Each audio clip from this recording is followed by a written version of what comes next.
WWE का superstar spectacle जो कि सितंबर में हैदराबाद में होने वाला है, उसमें जॉन सीना आने वाले हैं और जॉन सीना पहली बार इंडिया में अपना मैच करने वाले हैं और वे सितंबर में स्मैकडाउन में भी रिटर्न करने वाले हैं, ऐसा हमें रो में कहा जाता है। रो की बात करें तो शो शुरू होता है सैमी ज़ैन से और उनको क्राउड का बहुत अच्छा रिस्पॉन्स मिलता है।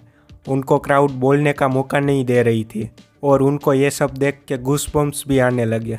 लेकिन जजमेंट डे वहाँ पर आ जाते हैं और सैमी ज़ैन को घेर लेते हैं। लेकिन सैमी ज़ैन कहते हैं कि तुम्हें क्या लगा मैं यहाँ पर अकेला आऊँगा।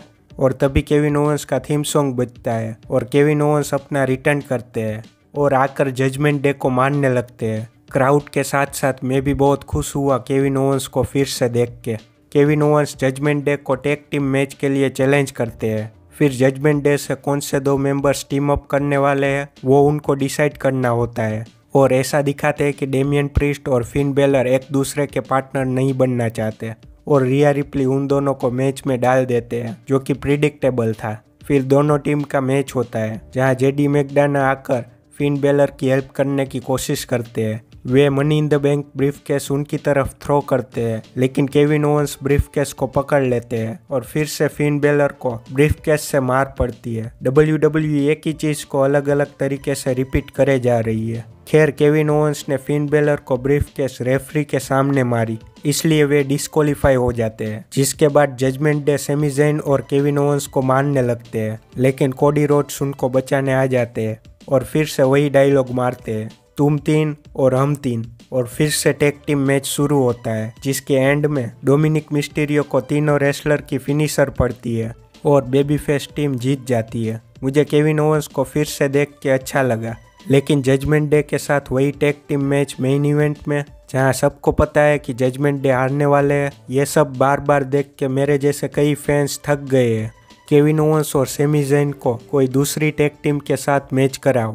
टैग टीम्स की बात करें तो मैट रिडल और ड्रू मैकिंटायर का मैच द न्यू डे के साथ होता है। मैच अच्छा रहता है, लेकिन एंड में वाइकिंग राइडर्स की वजह से द न्यू डे जीत जाते हैं, जिसके बाद वाइकिंग राइडर्स दोनों टीम पर अटैक करते हैं, लेकिन ड्रू मैकिंटायर उनको मारकर भगा देते हैं। जिसके बाद ड्रू मैकिंटायर को ऐसा लगता है कि मैट रिडल और वे एज अ टीम काम नहीं कर पाएंगे, लेकिन न्यू डे वहां पर आकर कहते हैं कि तुम टीम बन सकते हो और उनकी टीम को नाम देते हैं मैक रिडल। WWE इस टीम को लेकर स्टोरी बिल्ड कर रही है, तो शायद हमें ये दोनों केविन ओवेंस और सैमी ज़ैन को चैलेंज करते दिख सकते हैं, जो कि अच्छा रहेगा। हमें बार बार judgment day versus Kevin Owens and Sami Zayn देखने को नहीं मिलेगा। खैर, आगे बढ़ते हैं। इस रो में गंथर और चैट गेबल का भी मैच था, जो कि इंटरकॉन्टिनेंटल चैंपियनशिप के लिए था और मैच को देख के ऐसा लगा कि इस मैच को मेन इवेंट में रखना चाहिए था। बहुत ही अच्छा मैच था ये और मैच की फिनिश भी बहुत अच्छी थी, जहां चैट गेबल काउंट आउट से मैच जीत जाते हैं, जिसकी वजह से इंटरकॉन्टिनेंटल चैंपियन गंथर ही रहते हैं। और कमेंटेटर्स कहते हैं कि ऐसा पहली बार हुआ है कि गंथर को सिंगल्स के मैच में किसी ने हराया हो। मतलब कि आप समझ ही सकते हो कि यह कितनी बड़ी बात है चैट गेबल के लिए। WWE अब शायद चैट गेबल को पुश करना चाहती है। देखते हैं कि इन दोनों का रीमैच हमें पेबैक में देखने को मिलता है कि नहीं।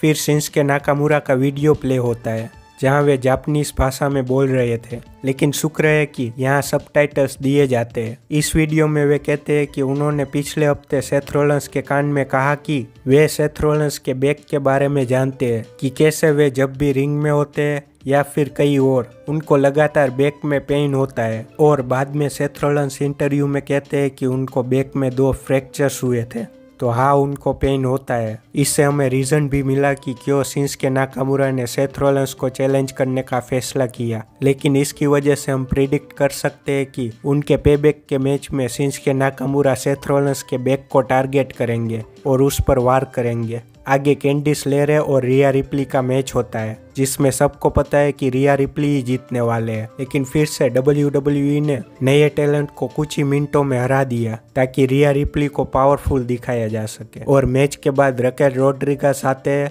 और रिया रिप्ली पर अटैक करके कहते हैं कि वे अब मेडिकली क्लियर हो गए हैं और उन दोनों का मैच पेबैक में होने वाला है वुमेन्स वर्ल्ड हेवीवेट चैंपियनशिप के लिए। फिर तोमोसो चांपा का वीडियो दिखाया जाता है, जहां वे कैसे अपनी अपॉर्चुनिटीज खो बैठे उसके बारे में कहते हैं। अब वे आगे क्या करने वाले हैं वो तो देखना पड़ेगा। वीडियो की बात करें तो शैना बेजलर का भी वीडियो प्ले होता है, जिसको देखकर मुझे ऐसा लगा कि WWE उनको या तो हील या तो एंटी हीरो की तरह दिखाना चाहते हैं।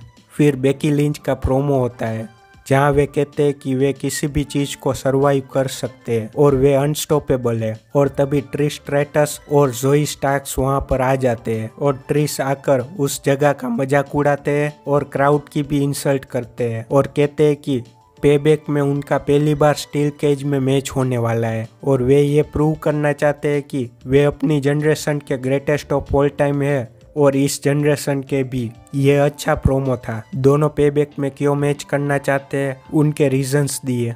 फिर पाइपर नाइविन और चेल्सी ग्रीन का मैच केडन कार्टर और कटाना चांस के साथ होता है। मैच अच्छा नहीं था। फनी सेगमेंट्स और मूवमेंट के लिए इन दोनों की टीम अच्छी है, लेकिन मैचेस शायद हमें ऐसे ही देखने को मिलने वाले हैं।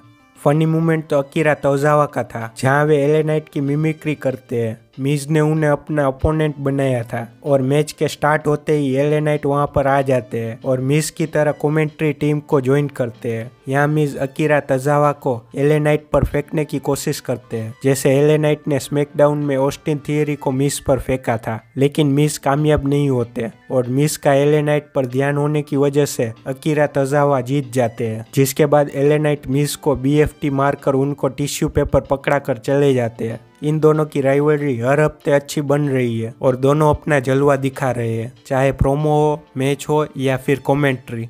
आपको क्या लगता है कमेंट में ज़रूर बताइए।